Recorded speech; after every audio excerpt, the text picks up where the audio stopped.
Hello दोस्तों, स्वागत है आपका आईसीएस से अड्डा में। तो आज का जो हमारा टॉपिक है ये आपका अर्थव्यवस्था से है। इसके पिछले टॉपिक में हमने 350 क्वेश्चन कवर कर रखा है। अगर अभी तक आपने नहीं देखा है तो आप जाके हमारे प्लेलिस्ट में चेकआउट कर सकते हैं। वहाँ पे आपको इकोनॉमिक्स के अलावा हिस्ट्री, पॉलिटी, जियोग्राफी और साइंस की बात कर ले तो वहाँ पे आपको फिजिक्स, केमिस्ट्री, बायो, उसके अलावा आपको करेंट अफेयर्स का जो सेट है वो भी देखने को मिलेगा। आपको पता है दोस्तों कि जो बिहार शिक्षक भर्ती 3.0 होने वाला है, जो कि आपका मार्च 15 और 16 में होने वाली है, उसका समय बहुत नज़दीक आ चुका है। और आपको ज़रूरत है कि आप जितना से ज़्यादा प्रैक्टिस कर सकें, वो आपका ज़्यादा फायदेमंद रहेगा। क्योंकि देखिए दोस्तों, एग्जाम में जाने के बाद हमें टाइम मैनेजमेंट से लेकर और क्वेश्चन में जो कन्फ्यूजिंग होता है वो प्रैक्टिस करने से ही आपका ठीक होगा। ठीक है, तो चलिए हम लोग इकोनॉमिक्स का क्वेश्चन का 351 नंबर क्वेश्चन देखते हैं। अगर अभी तक आपने हमारे वीडियो को लाइक नहीं किया है और चैनल को सब्सक्राइब नहीं किया तो सब्सक्राइब और वीडियो को लाइक दोनों कर लें। ठीक है, और बेल आइकन जरूर दबा लें, क्योंकि हम पर डे कम से कम 5 वीडियो डालते हैं आपके बिहार शिक्षक भर्ती 3.0 के लिए, जो कि आपको आपके एग्ज़ाम में बहुत ज़्यादा काम आएगा। चलिए दोस्तों, तो क्वेश्चन आप देख लेते हैं। आपका फर्स्ट क्वेश्चन आपका दिया हुआ है 351 में कि निम्न में से भारत का कौन सा व्यापारिक बैंक विश्व के शीर्ष 100 बैंकों में शामिल है। तो इसका राइट आंसर क्या हो जाएगा? इसका राइट आंसर हो जाएगा भारतीय स्टेट बैंक, आपका राइट आंसर हो जाएगा। चलिए अगला सवाल आपका देखेंगे। अगला सवाल है कि भारतीय रिजर्व बैंक का वर्तमान गवर्नर कौन है। तो देखिए, इसमें ऑप्शंस में ना आपका वर्तमान गवर्नर का नाम नहीं दिया गया। इसका नाम जो है शक्तिकांत आपका दास है। शक्तिकांत दास है, आपका शक्तिकांत दास है। इसमें ऑप्शंस में नहीं है। ठीक है, तो इसका राइट आंसर क्या हो जाएगा? ई नंबर आपका हो जाएगा। चलिए अगला सवाल देखेंगे। गुल्लक बच्चा बैंक कहाँ है। तो ये कहाँ पे आपको स्थित है? तो ये आपका पटना में। कहाँ पे स्थित है? पटना में है। ठीक है, चलिए अगला सवाल देखेंगे। अगला सवाल है कि भारत में सेवा कर किसकी सिफारिशों से लागू हुआ है। तो इसका राइट आंसर हो जाएगा राजा जे चेलाया समिति। ठीक है, चेलाया समिति है इसका, बी नंबर राइट आंसर हो जाएगा। चलिए अगला सवाल देखेंगे। अगला सवाल है कि बैंक दर का असाय है। तो बैंक दर का जो असाय होता है ये क्या होता है? केंद्रीय बैंक द्वारा ली जाने वाली आधिकारिक ब्याज दर। इसका राइट आंसर क्या हो जाएगा? डी नंबर हो जाएगा। चलिए अगला सवाल देखेंगे। देखिए अगला सवाल दिया है कि स्तंभ एक को स्तंभ दो में मिलाना है और सही कूट की सहायता से क्या करना है? इसको मिला देना है। तो देखिए यहाँ पे सबसे पहले देखेंगे कि 1955 दिया हुआ है। तो 1955 में क्या हुआ था? तो इसका देखिए यहाँ पे इसका आंसर दिया हुआ है भारतीय औद्योगिक ऋण और निवेश का निगम का हुआ था। इसका 3 नंबर हो जाएगा।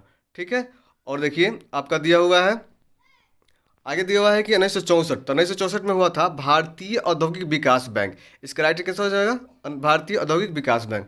और थ्री ऑप्शंस में दिया, तीसरा में दिया हुआ है 1982। तो 1982 जो होगा आपका, ये हो जाएगा इसका 1 नंबर हो जाएगा। भारतीय निर्यात आयात बैंक हो जाएगा 1 नंबर। और आपका देखिए यहाँ पर डी नंबर जो दिया हुआ है, डी का हो जाएगा 4 नंबर। औद्योगिक और विकास और वित्तीय पुनर्निर्माण बोर्ड हो जाएगा। ठीक है, तो इसका राइट आंसर आपका क्या हो जाएगा? इसका राइट आंसर आपका हो जाएगा सी नंबर। इसको अपना से एक बार और मिला लीजिएगा ताकि आपको सही से याद हो जाए। ठीक है दोस्तों, चलिए अगला सवाल देखेंगे। अगला सवाल आपका है कि विदेशी मुद्रा जिससे त्वरित प्रवास की प्रवृत्ति होती है क्या कहलाती है। तो ये क्या कहलाती है आपको? ये कहलाती है गर्म मुद्रा। क्या बोलती है? गर्म मुद्रा। इसको बोलते हैं हम लोग हॉट मनी बोलते हैं। ठीक है, हॉट मनी बोलते हैं, जिससे कि आपको डॉलर हो गया, आपको पौंड हो गया, ये सब क्या है? हॉट मनी है। ठीक है, अगला सवाल देखेंगे आपका कि भारत में सेवा कर किस वर्ष प्रारंभ किया गया था। तो ये हुआ था 1994 से 1995 में हुआ था। चलिए अगला सवाल देखेंगे। अगला अगला क्वेश्चन है निम्नलिखित कथनों पर विचार करना है। तो इसमें देखना है पहले, और पूछा क्या जा रहा है उपयुक्त कथनों में कौन सा गलत है। तो देखिए यहाँ पे आपका ऑप्शंस में दिया हुआ है डी, ना तो एक है ना तो दो है। ठीक है ना, ये दोनों में से कोई आपका गलत नहीं है।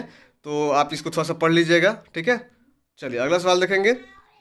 अगला सवाल है कि भारतीय जीवन बीमा निगम की स्थापना कब हुई थी। तो इसका राइट आंसर हो जाएगा कब होगा? 1956 में। कब हुआ था? 1956 में हुआ था। चलिए अगला सवाल देखेंगे। अगला सवाल है कि 1 रुपए के नोट पर हस्ताक्षर होता है तो किसका होता है? वित्त मंत्रालय के सचिव का होता है। किसका होता है? वित्त मंत्रालय के सचिव का। चलिए अगला सवाल देखेंगे। और अगला सवाल है कि यदि भारतीय रिजर्व बैंक के द्वारा नगद कोष अनुपात CRR में कमी की जाती है तो इसका साख सृजन पर प्रभाव होगा। तो ये क्या होगा? वृद्धि होगी। क्या होगी? वृद्धि हो जाएगी। चलिए अगला सवाल देखेंगे। अगला सवाल है कि निम्नलिखित में से कौन सा एक राजकोषीय नीति का उपकरण नहीं है। तो किसी का उपकरण नहीं है तो ब्याज दर का। किसका? ब्याज दर का। चलिए अगला सवाल देखेंगे दोस्तों। और अगला सवाल आपका है कि निम्न में से कौन से दो परोक्ष कर हैं। तो ये है आपका बिक्री कर व उत्पादन शुल्क। उसका सी नंबर इसका राइट आंसर हो जाएगा। चलिए अगला सवाल देखेंगे कि क्षेत्रीय ग्रामीण बैंक जिसमें ग्रामीण बैंकों के रूप में पुकारा जाता है उससे वर्गीकृत है तो किस में वर्गीकृत है? ये है आपका अनुसूचित वाणिज्यिक के बैंकों से। डी नंबर इसका क्या हो जाएगा? राइट आंसर हो जाएगा। चलिए अगला सवाल देखेंगे। अगला सवाल दिया हुआ है कि दुर्लभ मुद्रा जिसको बोलते हैं हार्ड करेंसी का आशय उस मुद्रा से है जो, तो इसका राइट आंसर हो जाएगा विकसित देशों का है। किसका? विकसित देशों का है। ठीक है, चलिए अगला सवाल है आपका, एक सेकंड। अगला सवाल आपका है कि भारतीय मुद्रा छापा जाता है, तो देखिए यहाँ पे ऑप्शंस के हिसाब से आपको ना आंसर देना होता है। देखिए यहाँ पे नासिक प्रिंटिंग प्रेस है, इसमें क्या कहता है भारतीय मुद्रा छापा जाता है। आपको पता है कि संसद में नहीं छापा जा सकता है, वित्त मंत्रालय में नहीं, रिजर्व बैंक ऑफ इंडिया में भी इसका नहीं छापा जाता है। तो इसमें ऑप्शंस के हिसाब से क्या हो जाएगा? Nashik printing press. तो और भी है आपको छापने का मशीन जो है लगा हुआ। अगला सवाल आपका है कि निम्न में से कौन वित्तीय संस्था विश्व बैंक समूह से संबंधित नहीं है? तो आपका एडीबी जो बैंक है ये आपका विश्व बैंक समूह से संबंधित नहीं है। बाकी जाके देखिए आपको आईएफ जो है, आईबीआरडी है, आईडी है, क्या है, सब संबंधित है विश्व बैंक से। चलिए अगला सवाल देखेंगे। अगला सवाल है कि मोड वैट जो होता है जो अप्रैल 2001 में कार्यान्वित होगा, प्रतिस्थापित करता है, तो ये किस चीज़ को प्रतिस्थापित करता है? तो इसका राइट आंसर है बिक्री कर का। किसको करता है? बिक्री कर को करता है।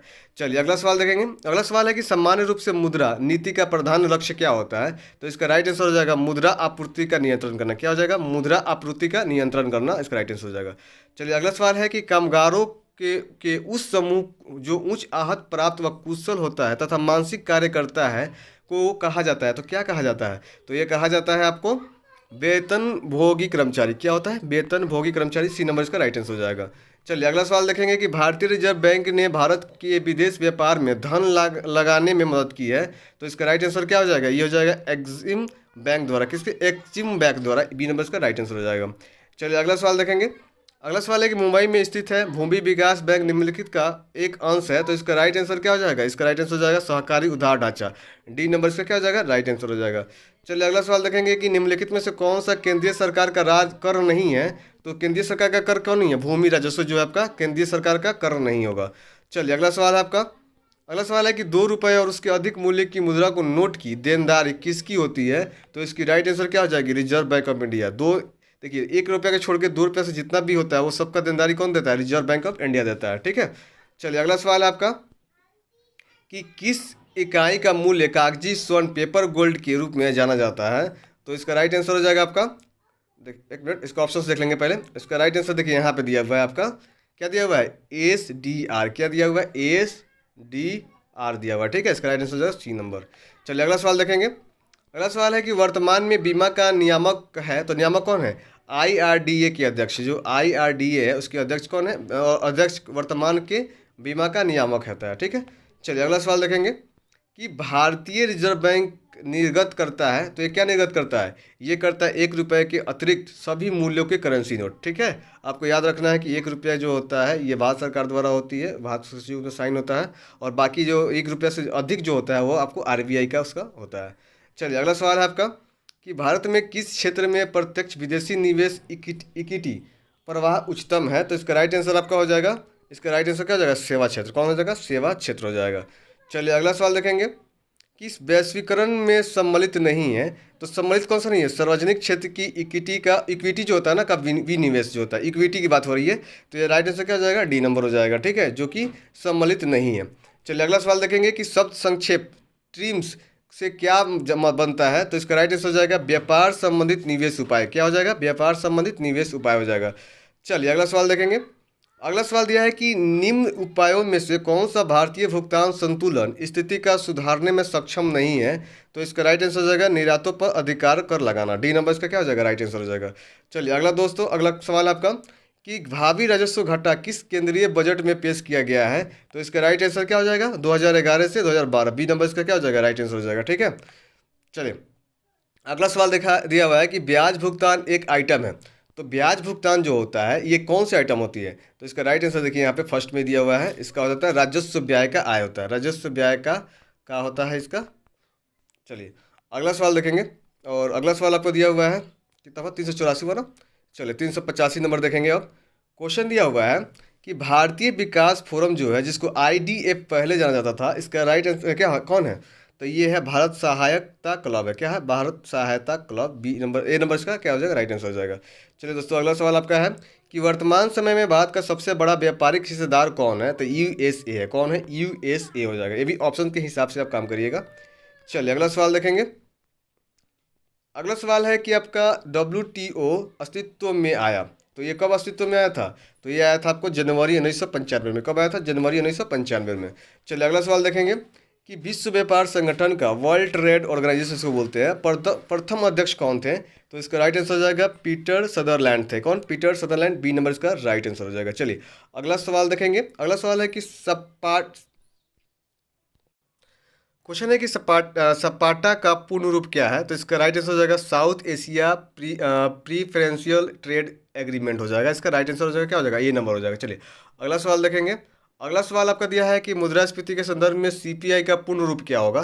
तो यहाँ पे दिया हुआ है कंज्यूमर प्राइस इंडेक्स हो जाएगा। क्या हो जाएगा? ए नंबर इसका राइट हो जाएगा, कंज्यूमर प्राइस इंडेक्स हो जाएगा। चलिए अगला सवाल देखेंगे। अगला सवाल है आपका कि जब कीमतें प्रति वर्ष 20% से 100% के बीच या इसमें से अधिक की दर से बढ़ती है तो इसे क्या कहा जाता है? तो इसको क्या कहा जाएगा? ये बोला जाता है बेलगाम मुद्रास्फीति होती है। डी नंबर इसका क्या हो जाएगा? राइट आंसर हो जाएगा। हाँ, बेलगाम जिसको बोलते हैं, बेलगाम बोलते हैं इसको। ठीक है, चलिए अगला सवाल है आपका।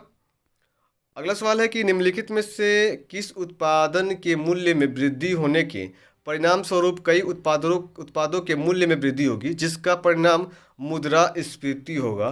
तो इसका राइट आंसर आपको देखेंगे। इसका राइट आंसर देखिए यहाँ पे दिया हुआ है, ए नंबर पेट्रोलियम है। क्या दिया हुआ है? पेट्रोलियम इसका राइट आंसर हो जाएगा। ठीक है, चलिए अगला सवाल देखेंगे। अगला सवाल आपका है कि वर्ष 2014 में भारतीय रिजर्व बैंक ने किस सूचकांक का प्रयोग मुद्रास्फीति का आकलन करने हेतु किया था? तो इसका राइट आंसर क्या हो जाएगा? इसका हो जाएगा सीपीआई। कौन किया था? सीपीआई। इसको बोलते हैं उपभोक्ता कीमत सूचकांक शहरी तथा ग्रामीण। बी नंबर इसका राइट आंसर हो जाएगा। चलिए दोस्तों अगला सवाल आपका है कि अर्थशास्त्र में बहुत गहरी, लंबी और दर्दनाक मंदी को कहा जाता है, तो ये क्या कहा जाता है? इसको बोला जाता है अवसाद। क्या बोला जाता है? अवसाद। ए नंबर इसका राइट आंसर हो जाएगा। चलिए दोस्तों अगला सवाल आपका है कि 1929 में महामंदी इनमें से किस क्षेत्र में शुरू हुई थी? तो ये होती उत्तरी अमेरिका में। कहाँ हुई थी? उत्तरी अमेरिका में। चलिए अगला सवाल आपका है कि अर्थशास्त्र में वह कौन सी स्थिति है जिसका उपयोग बाजार की कीमतों में वृद्धि को दर्शाने के लिए किया जाता है? तो इसका राइट आंसर होगा मुद्रास्फीति। कौन सी होती है? मुद्रास्फीति होती है। चलिए अगला सवाल है आपका कि भारतीय प्रतिभूति एवं विनिमय बोर्ड, जिसको हम लोग तो securities and exchange board of India की स्थापना हुई थी, तो ये कब हुआ था? ये आपका हुआ था, देखिए यहाँ पे दिया हुआ 1992 में। कब हुआ था? 1992। इसको याद रखिएगा, क्वेश्चन आ सकता है। ठीक है, चलिए अगला सवाल देखेंगे कि महंगी दुर्लभ, देखिए अगला सवाल आपकी महंगी दुर्लभ मुद्रा, जिसको हम डियर मनी बोलते हैं, डियर मनी बोलते हैं, से तात्पर्य उस धन है से है जिसके कारण प्राप्त करना कठिन है। तो इसका राइट आंसर हो जाएगा ब्याज की ऊंची दर। ये नंबर इसका राइट आंसर हो जाएगा। चलिए अगला सवाल है आपकी कि निम्नलिखित में से कौन सा एशिया का पहला स्टॉक एक्सचेंज है? तो इसका राइट आंसर हो जाएगा क्या है आपका? बॉम्बे स्टॉक एक्सचेंज आपका जो है ये एशिया का पहला स्टॉक एक्सचेंज है। ये क्वेश्चन को भी आप थोड़ा सा ध्यान दीजिएगा। ठीक है, चलिए इस आपका सेट का ये लास्ट क्वेश्चन है कि बॉम्बे स्टॉक एक्सचेंज जो है, ठीक है, बॉम्बे स्टॉक एक्सचेंज जो यहाँ पे दिया हुआ है किस सड़क पर स्थित है? तो इसका राइट आंसर क्या हो जाएगा आपका? दलाल स्ट्रीट। कौन सा है? दलाल स्ट्रीट। ठीक है, इसको हमेशा आप याद रखिएगा, दलाल स्ट्रीट में क्या है? बॉम्बे स्टॉक एक्सचेंज है। ठीक है, चलिए मिलते हैं आपको नेक्स्ट वीडियो में। अगर अभी तक अपने चैनल को सब्सक्राइब नहीं किया है, आप नए हैं अपने वीडियो अथी पे चैनल पे, तो सब्सक्राइब कर लें और वीडियो को लाइक कर लें। ठीक है, और अपने दोस्तों के साथ शेयर करें। दोस्तों एग्जाम बहुत नज़दीक आ चुका है और प्रैक्टिस ज़्यादा करें। ठीक है, चलिए मिलते हैं नेक्स्ट वीडियो में।